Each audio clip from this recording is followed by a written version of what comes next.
Okay, hi.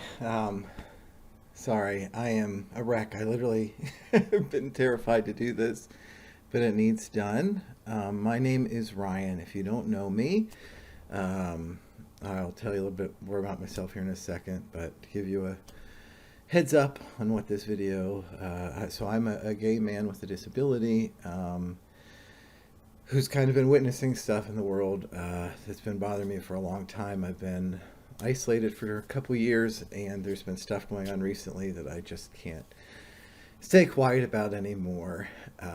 So I just started writing down all my responses to this stuff, and they just kept collecting and collecting and collecting, and nobody else was saying it. And I was looking for that voice and looking for it and looking for it, and I was like, why is nobody saying this stuff? And then I thought, oh God, does this mean I've got to be the one to say it, and I can't be mad at people for doing something that I'm not willing to do, for not doing something I'm not willing to do myself. So here goes. So tomorrow is International Anti-Transphobia, Homophobia, Biphobia Day. So the timing of this is interesting. It's like, and that holiday that nobody knows about is super important, because if it weren't for people speaking out for homophobia, transphobia, all of that stuff, if there weren't the heroes and the allies and the courageous ones who fight against it in every corner, in every venue where they see it, people like me wouldn't get to exist or live. So I know that personal stories usually help people connect. Somebody being speaking out against homophobia, and it was actually my homophobia, my homophobic response, they changed my entire life. I was in 8th grade, extremely depressed. My middle school experience had been pretty awful. I was obviously gay. I'm only have to get excited about something, and then my more effeminate sides come out. And being effeminate does not mean being gay. I have some very straight friends that are far more effeminate than I am,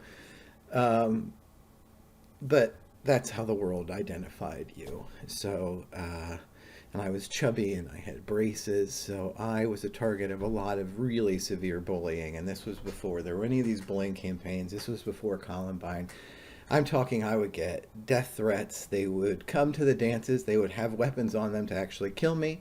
The student police officer would take the weapons away, let them in, and then they would beat me up so severely. They would kick me in the head, everywhere. And it got so bad that the principal actually tried to keep me from going to any after school events such as dances, because they felt it was unsafe and they could not control the kids. And my mom was pretty amazing because she hates confrontation, but I remember her just fighting over the unfairness of that when that happened. But sometime in the middle of 8th grade, this amazing, one of those people that has just clearly been so ferociously loved their whole life that they just walk into every room just a ray of sunshine, because they just don't have cloudy days. There was this guy, Parker Daniel, and he was so popular and everybody loved him. And him and Raina Parker got sat next to me in health class, and one day he just started talking to me, and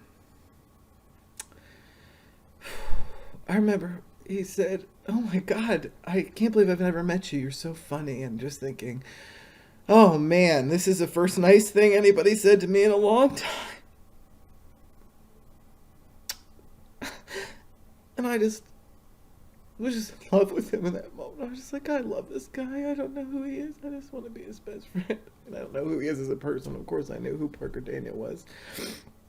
And we became really good friends. And my experience in middle school for that last bit of 8th grade completely changed, because Parker just told everyone how awesome I was until everyone believed it. And my life really, really changed, though, because Up until this point, I had honestly, and this is hard to believe, as an adult thinking, looking at third graders now and thinking, oh God, it's my first suicidal ideation started in third grade because I knew I was gay at a very young age, and this is when AIDS and HIV was really prevalent. There's lots of misinformation, and I was too young to ask any of the important questions, so thought I had AIDS, thought I was dying, thought I was going to go to hell, had no one to talk to about it, had nobody. I felt safe because I was in a conservative Catholic family who, because there was so much gay stuff in the news, said a lot of really horrible things, and I know now, like, I hope now they would cringe, but I don't know. So I just remember in third grade we read this book, Sadako and a Thousand Paper Cranes, and it's about this, oh, this is horrible. It's about this girl in Hiroshima who as she's dying from the radiation after the bombing, she makes all these paper cranes. She wants to make 1,000 paper cranes. Oh God, I can't get into it. Anyways, I just remember reading the book and thinking, God, I wish I could find a way to just die like that. To just be done, because I'm so tired of hiding and living in fear. Just get me to hell. Just get me there at this point. And that had gone on for years and years. And middle school had gotten really bad with the bullying. And really the only reason I probably never made an attempt was because I had this amazing golden retriever named Barney. And I just would never leave him behind.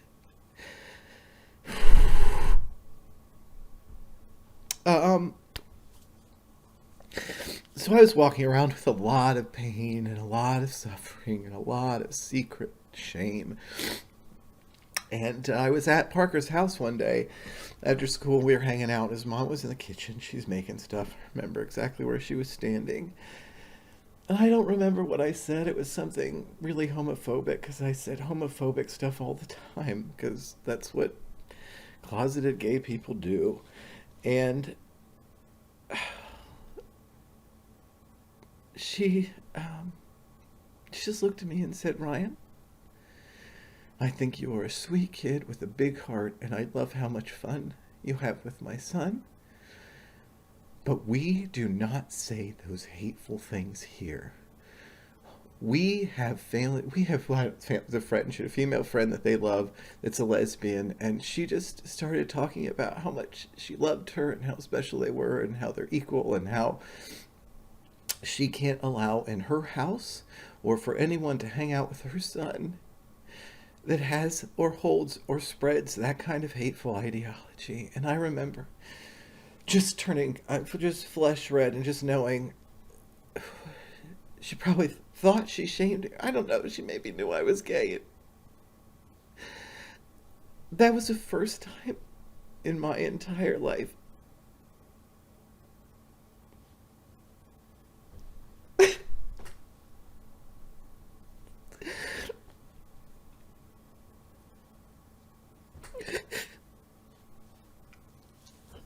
oh God. The first time in my entire life I thought I had a safe place. I had someone that could love me in spite of who I was. Who would fight for me. Even if I wasn't in the room and I didn't know the person, she would make sure they knew I was worthy and equal and important. She became the first member of my chosen family. She became my anchor to this planet. She opened a world to me that was closed off. I transformed. I remember leaving Parker's house that night, and there's a little patch of woods between two neighborhoods. I just went in there and I cried and I cried and I cried. I just couldn't believe it. I had somewhere to go. I didn't ever want to leave her house. I didn't ever want to leave her home. I loved it there. Because she loved me.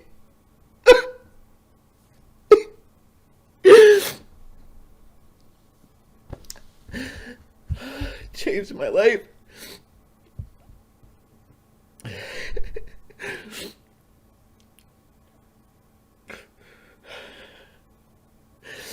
I transformed from there. In ninth grade, I started doing theater. I would have never done theater if I was still that homophobic guy, but I did it because I knew even if my family found out and everything went wrong, and maybe actually that'd be okay, because then I could just move into Parker's house, and it's a safe space. And so I did theater, and I made friends, and Sweetheart's Prince. I was on homecoming court. It's like a Disney movie. I went from, and it was all because she helped me find a space. Now that suffering was still there. There was still a lot to deal with. I had eating disorders, anorexia, bulimia. I mean, I was cutting. I was still suffering, but that one person was enough for me to start to find my way. And,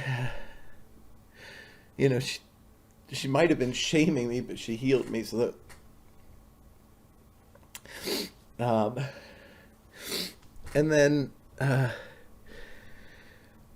the people being anti-homophobic or speaking out saved my life 2 other times as well. I mean, it's saved my life probably more times than I can count, but 2 other stories that I can speak of. The next time was, God, 13, 14 years. I don't know, I lose track of time, but I was in a pretty dark place. I was drinking literally when I woke up in the morning through the afternoon. I was drinking all day, every day. I if I stopped, I would shake. I was leaving Las Vegas, kind of. I wanted out, and I wasn't brave enough to do anything right away, but I knew that this would get me there or help me find the courage. So one night I had just gotten into a big rage out, because I have a really hard time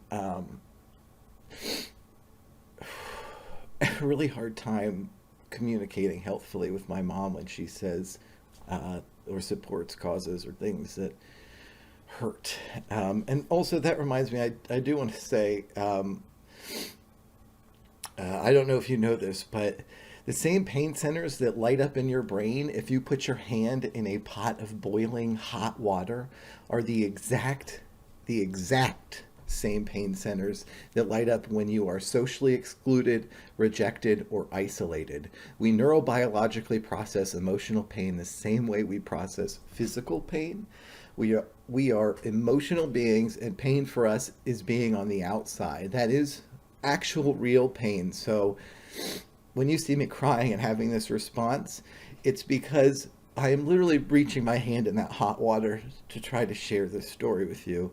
I know we live in a culture that sees this as weakness, but this is real courage on my part. Okay, so the next 2 times that it didn't happen, I truly believe I would not be here today. It was after a rage out with my mom. I just had given up. I was alone in my apartment. I remember, I feel guilty about it. I remember looking at Bambi and sending a text message to my aunt saying, "Can you come pick up Bambi tomorrow? I'm going to be working a long shift." And, oh God, I feel so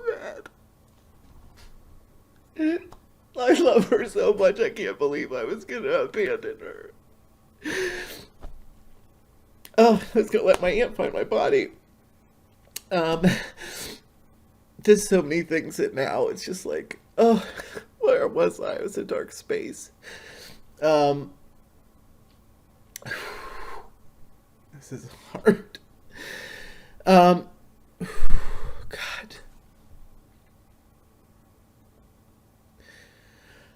So I had put something angry on Facebook. I can't remember what, something about homophobic people or something, thinking my mom would read it and then feel really, I don't know what. And my cousin Josh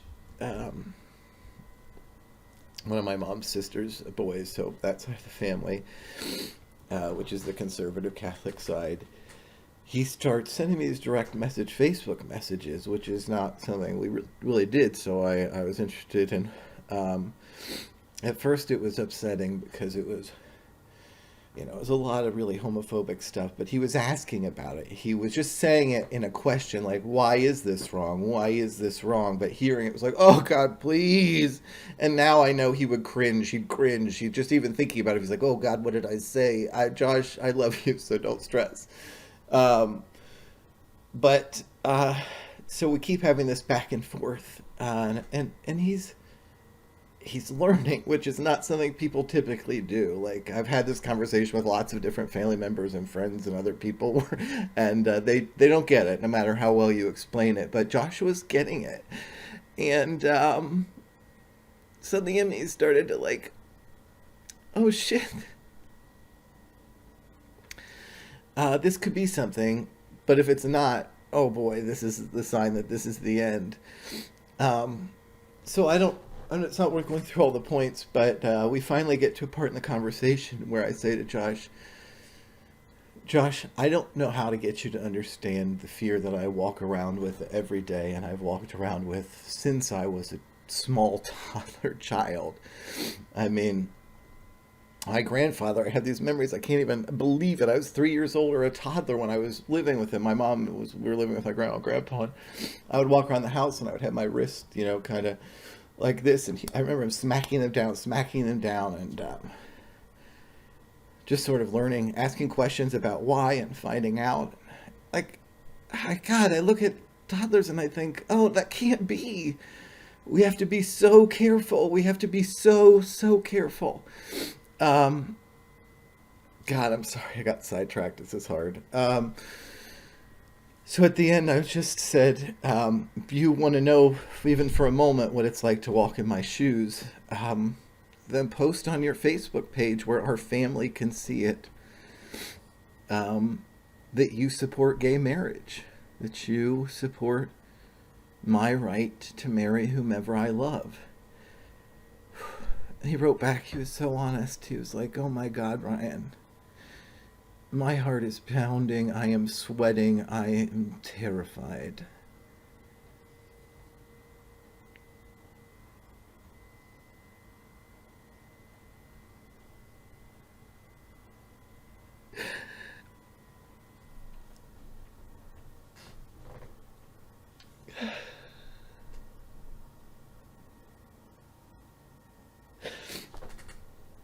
Just that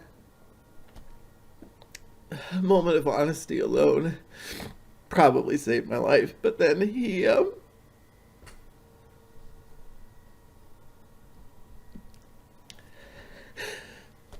posted on Facebook. And then my cousin Tiffany, who's always been, and God bless her, in a family of conservatives, she's always been more liberal, and she'll say what she says. And I remember her in high school. She was my hero. She stood up to Grandpa. Oh, God. She's so smart.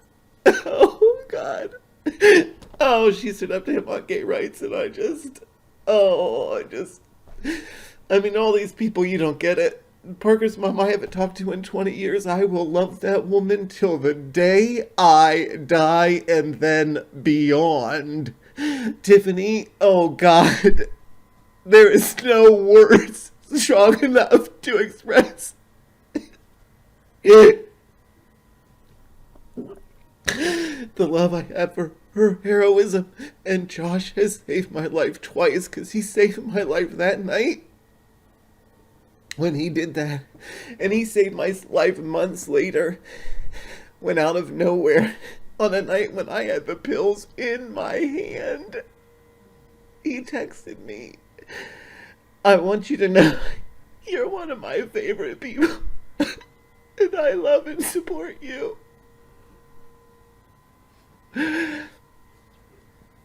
Oh, I remember thanking Maya that night. Oh, I prayed to my goddess Maya Angelou. In recovery, I was a very angry atheist, and I hated the whole God thing, but they make you pick a higher power, and one of my sponsors was just like, if you had to cast God, who would you want to play the role?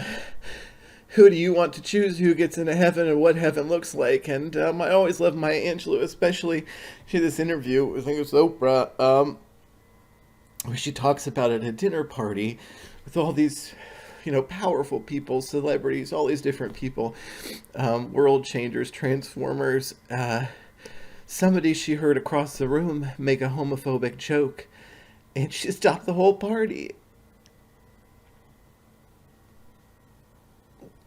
She asked them to leave. She said, "Not in my house." And that looked like God to me, because I remember how that changed my life. So I remember praying to Maya that night, and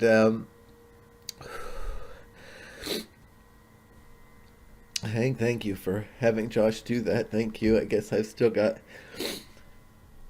something to do here. And I have tried to live my life speaking out and fighting for and always being the person in the room. I'm so sorry, I don't know why I didn't plan for enough tissues. But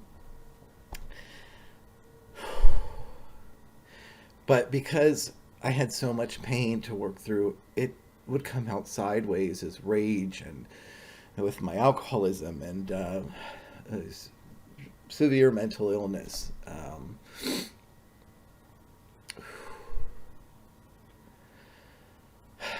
And then after George Floyd, I just sort of broke. I just broke. Which is why I haven't been on social media or anywhere. Most of you haven't seen or heard from me in a couple of years. Because I just needed to be silent for a while. Because Maya, she was silent for several years as a child after her trauma. And she recommends silence in certain occasions. She doesn't recommend being silent in others. So don't misconstrue that. But, I prayed to her and she said, be quiet for a minute. Listen to yourself. And wait till you have something to say. Well, I was quiet and I was waiting. And then I never thought that Dave Chappelle special would be the catalyst for change and the catalyst for me speaking. And the aftermath afterwards is really what made it impossible. Oprah always talks about you have whispers, and then they become shouts. Well, this is literal voices in my head. So I started piecing together thoughts and responses to what I would like to say to Dave Chappelle, to the celebrities, to anybody that supports them, that supports the transphobia. Because I think, and again, let me start off too, I am not someone that wants this to come. I believe every human being enters this world good and wonderful and loving and passionate. I don't believe anybody enters this world as racist, homophobic, xenophobic, transphobic. I think the world shapes our brains in such ways that even if we aren't what it tells us we should be, like, I get it, is all I'm saying. I was suffocated. I was a homophobic homosexual. I was killing myself, literally killing myself, because I could not combat my own thoughts and beliefs that were harming me. So I get it. Everyone that's a conservative Republican or that's anti-gay that's maybe watching this right now, and like your defense systems are coming up and the shame is starting to tell you to, like, he's a liar. I get it. I have that response. I totally get it. But I am not self-righteous in any way. I am a recovering alcoholic with severe psychosis issues. I'm one of those people that hears voices and sees things that aren't there. I was hospitalized pretty much every year for so long that it's been 2.5 years since I was hospitalized, and I feel like I need to throw a party. So I am better than no one. I have so many flawed thoughts still to this day that I have to see a therapist twice a week to peel back. That I can see that they're wrong, I can see that they're hurting me, but I still can't change my own mind about them. So please know I am coming from a place of compassion and understanding, but I also am not here for the people that don't understand. I'm here for the people that need a voice, that need someone to share with them, that need someone to educate other people, that need someone to at least affirm what they already know, to give them a language for their pain, to give them a language for why this hurt them, because sometimes we don't have that because the world does not give that to us. So I put together all this stuff from all these little emails and notes and little things I wrote for myself, and I tried to put it together in some semblance of an order. It's a lot, and this is going to be long, so strap yourself in.